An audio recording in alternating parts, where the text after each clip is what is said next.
G'day everyone, for today's vlog I am going to be walking you through player advancement or rewarding players for Fragged Empire.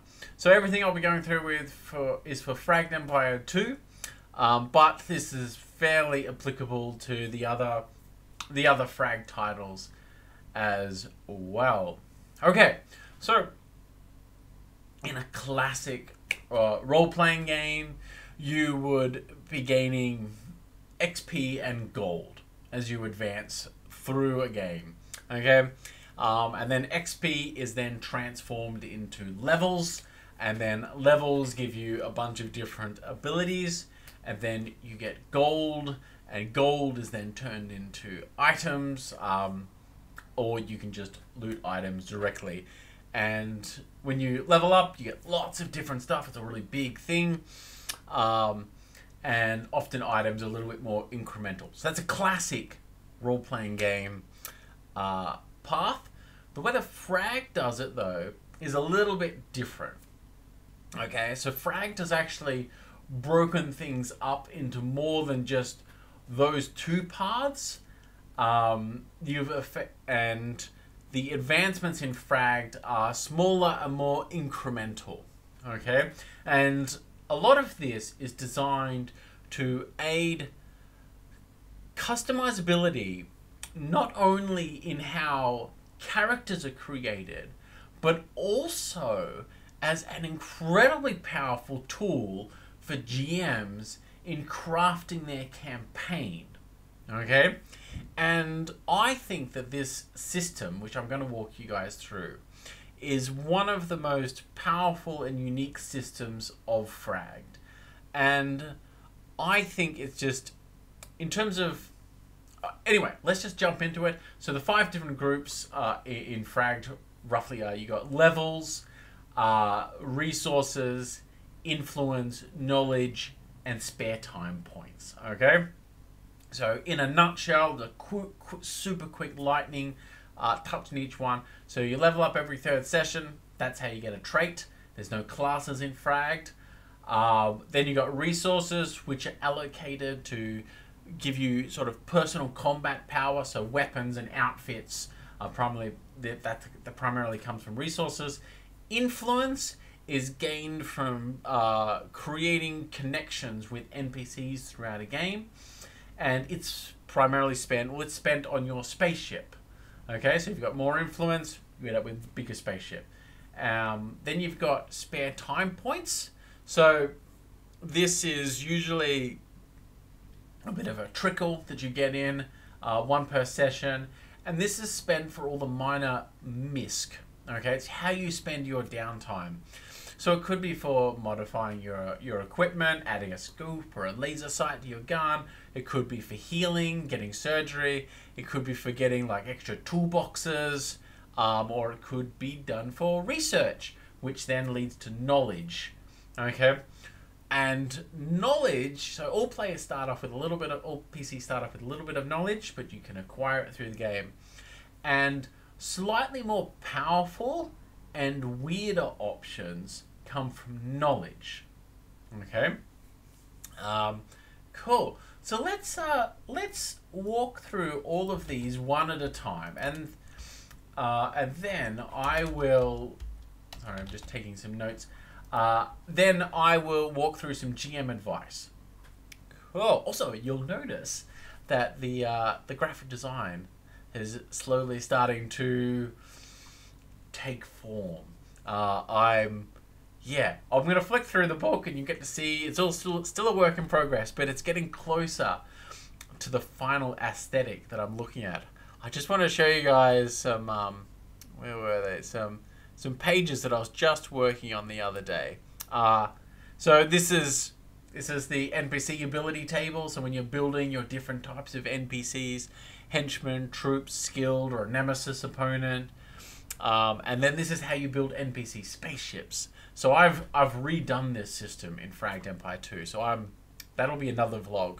But so it's like when you're outnumbered, you know, shooting lots of TIE fighters, or rivals, like a one-on-one with another ship, or if you're outclassed, which is like you are doing the trench run against the Death Star and stuff like that. Okay, but anyway, that's for another vlog. We will, yeah, we'll touch on that then. But for now, let's have a look at player advancement and rewarding players. So let's pull up the character sheet here, and the section that you're wanting to spend most of your time looking at for this is down the bottom here. So this section here, okay. Oh, and levels are tracked just up here at the top as well. Okay, so let's walk through each of these. I'm going to just explain the mechanics of it, and then at the end we'll go through the GM guide. So firstly, we'll start with levels. So unlike in other RPGs, when you level up in Fragged, it's not like it's an important point, but it's not as big of a point, okay? Because when you level up, the primary thing is you gain a trait, and then you get +1 maximum resources and influence. Okay, the primary thing is a trait, and you level up by default once every 3rd session. Okay, but of course, being a classless system, there's a lot of different traits you can pick from. So it's still, you know, it's very much a fun time when you level up, and that represents your personal skill of your character. You're just becoming more able. Okay, next thing is let's have a look at resources. So resources are spent on your weapons and your outfit primarily. There's a couple of things. Let's walk through them. So the first thing is you'll notice the difference between maximum and current resources. So maximum represents the maximum amount of resources that you can have at a time, and current represents your current resources. So if you've got a max of 5 resources and you've got 5 current resources, you can't gain a 6th resource. And resources are not spent, they're allocated. Oh, and a lot of this is applicable to influence too. So let's say you just spent allocated 3 resources onto your gun and 2 onto your outfit, and let's say you lose your gun. Okay, you don't lose those resources, you can just simply reallocate them. So you might put 2 on a gun and then put an extra 1 into your outfit. You want to be more defensive. Okay, and the way that you get resources is from trade goods. So GMs, if they want to give their players a physical, tangible reward like money or just valuable loot, this is what a trade good is. Okay, and trade goods come in 3 different types, and the primary thing that you can do with them is to exchange 4 trade goods for +1 current resource. So the 3 different types of trade goods are money, loot, and freight. So money takes up very little room, and you can exchange 1 money to get +1 to a failed roll where money would help. So you're spending a little bit of dough to assist you. Loot is the normal thing. So this by default is easier to acquire because you can exchange like 4 slots roughly of quality gear for +1 loot trade good. And this is of course up to your GM to determine this. And so it takes like you got like if you're hauling around a bunch of guns that you just looted from the enemies, that takes up a bit of space. The last one here is freight. So freight is like a pallet of goods. You've just got a bunch of, you know, raw ore or maybe passengers. Okay. And so freight requires a spaceship to move around. So freight doesn't have any extra special rules in here, but there are some traits that go with freight if you really want to go down the merchant route. Okay, and the next thing here is influence. Okay, so influence, very similar to resources in that it's got a max and a current, and networking units rather than trade goods. But influence is allocated for your spaceship. Okay, so the party will actually pool its influence together to pay for your spaceship. So your spaceship's build, traits, and weapons all cost influence, which have got to be paid by all of the party. And then you've also got, let's say if someone's got an extra couple of 1 or 2 extra influence, they can spend those on extra bonus subsystems and rooms for your ship. Add little bits of flavor and flair. You know, you got the corp in the party, so they want their fancy bedroom or something like that. And influence comes from networking units, and the thing that you do with networking units is that you may exchange 4 of them for +1 current influence. But, okay, so trade goods in networking units. So, if a GM you've just done a job for money, you'll get trade goods. If you're doing it because you're a good guy and you're helping out, okay, you're kind of building up favor with NPCs, making friends, that's what you get. That's when you get networking units. Okay. So those are sort of the main ones that determine your power. The next one here is spare time points. Now, spare time points by default, so that they're tracked here, is you get 1 per session. Okay? And there are some ways to alter this. And they represent what your player does with their downtime. Okay? And often that'll be like, if you want to go buy a new rifle, you'll have to make spend a spare time point and make a roll. So they're actually spent, they're not allocated, like resources and influence. And the way that you spend them is called a system called acquisition roll. So, let's see if we can... Here we go. Okay. So the way that acquisition roll is made is that first you select your objective. And in the book, you'll notice things that have an acquire cost with a little T after it. That requires a spare time point. That's an acquisition roll. So you say what you want to do. It'll have a goal of like 12. You reduce your spare time points by 1, describe your approach, and you make a skill roll. Okay? And you add your skill modifiers to it. The GM might give you a penalty or a bonus depending on your description or your circumstances. And if you make your roll, in this case of 12, you have succeeded. Okay? You've acquired the item or fulfilled the task that you were trying to do. Okay? Also, healing requires acquisition rolls. So, I mean, you get a little bit of healing at the end of each combat, but if you get really beaten up, it's going to start sucking the spare time points out of your party. So you want to be careful about that. The other thing that spare times can be spent on, so this is a sort of a tertiary thing here, a tertiary way of advancing, is research. So,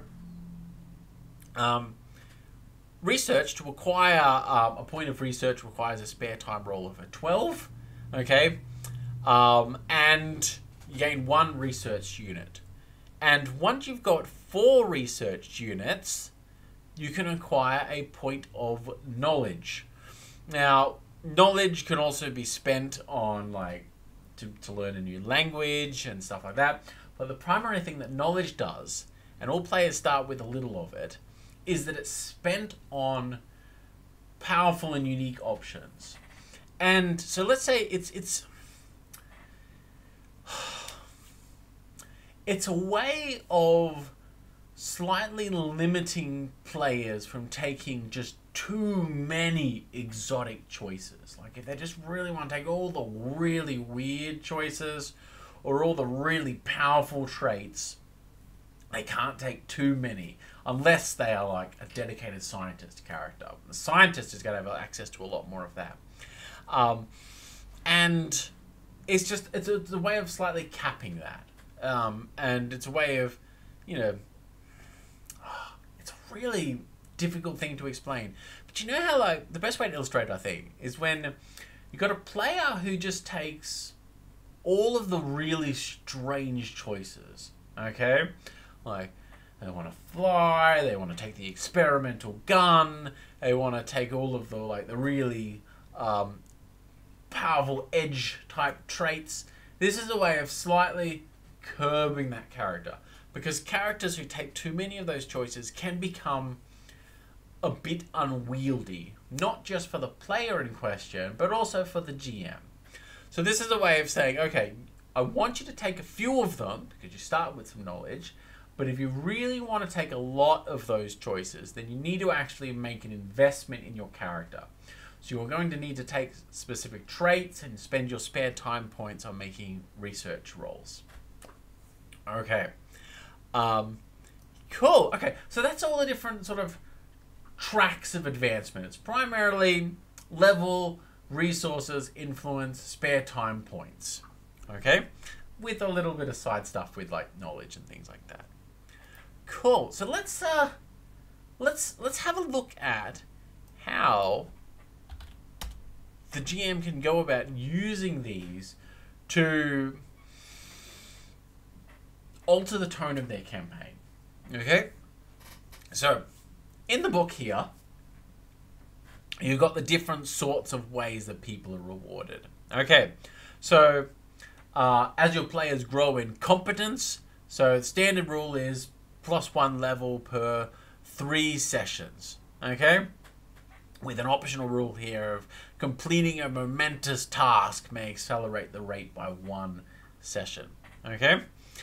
Then physical rewards, if you want to give players physical stuff. So the standard is 1 trade good per session. And then it talks about, you know, money being more valuable than freight and stuff like that, because it's just easier to move around, got extra uses. And then rules here for giving out weapons with modifications and stuff like that. So if you just beat an enemy with a fancy gun and you want to use that fancy gun, so it just gives you instructions on how to do that. And then, of course, social, connected with networking units and influence, discovery.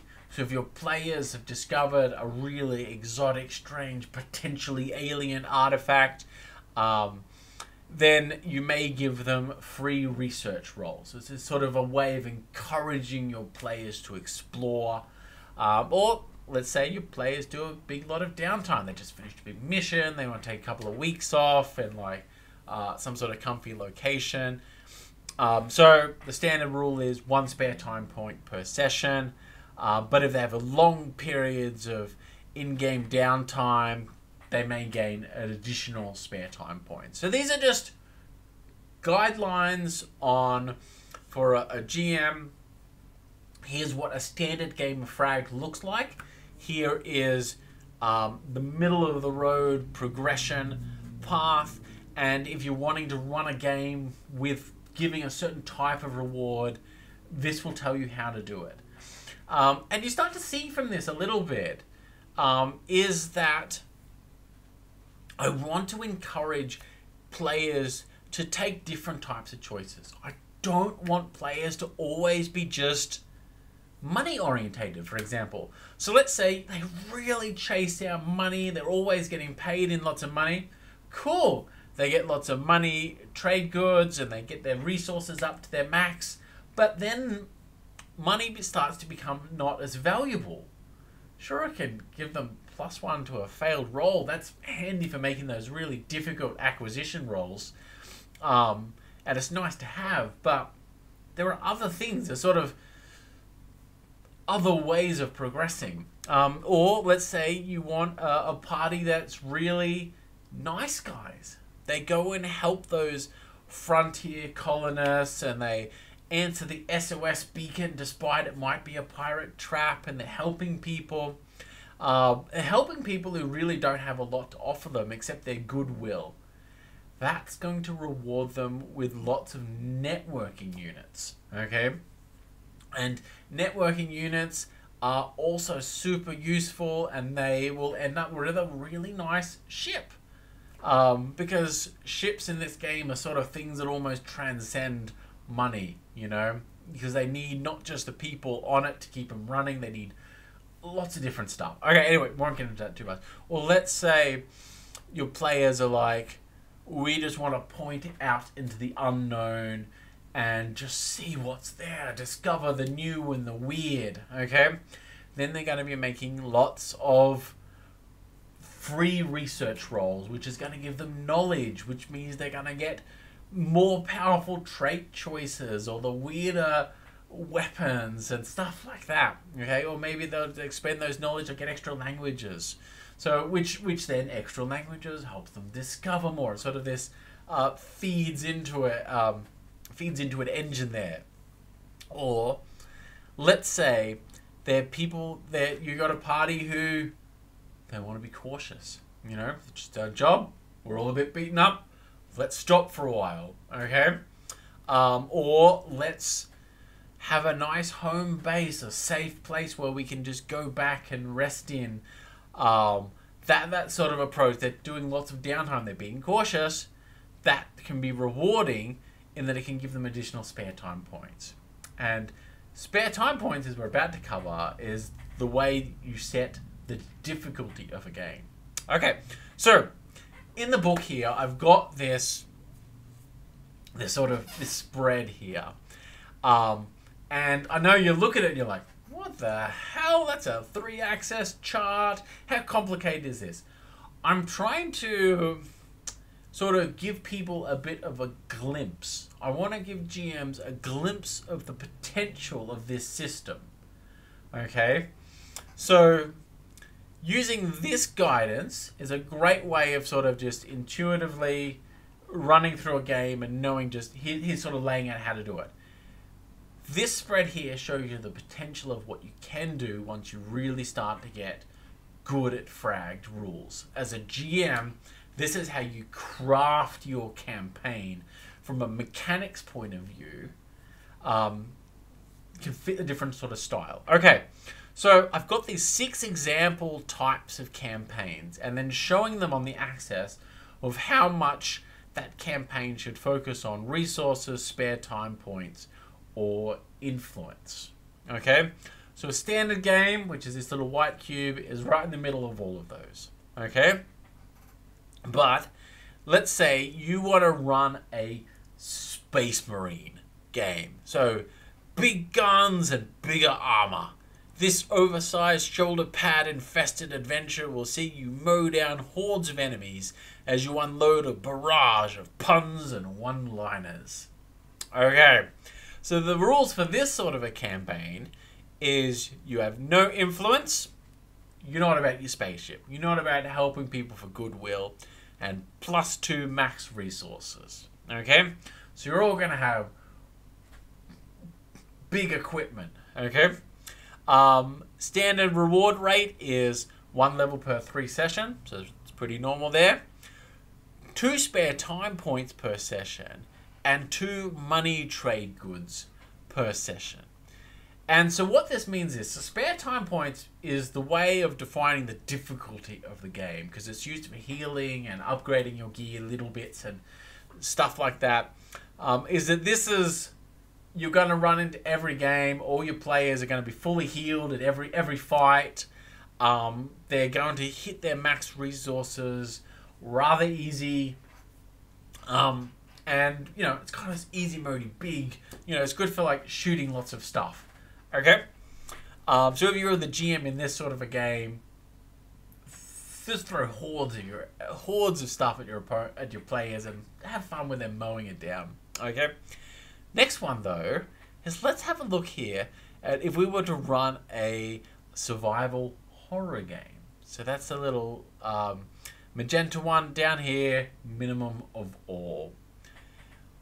All of the PCs,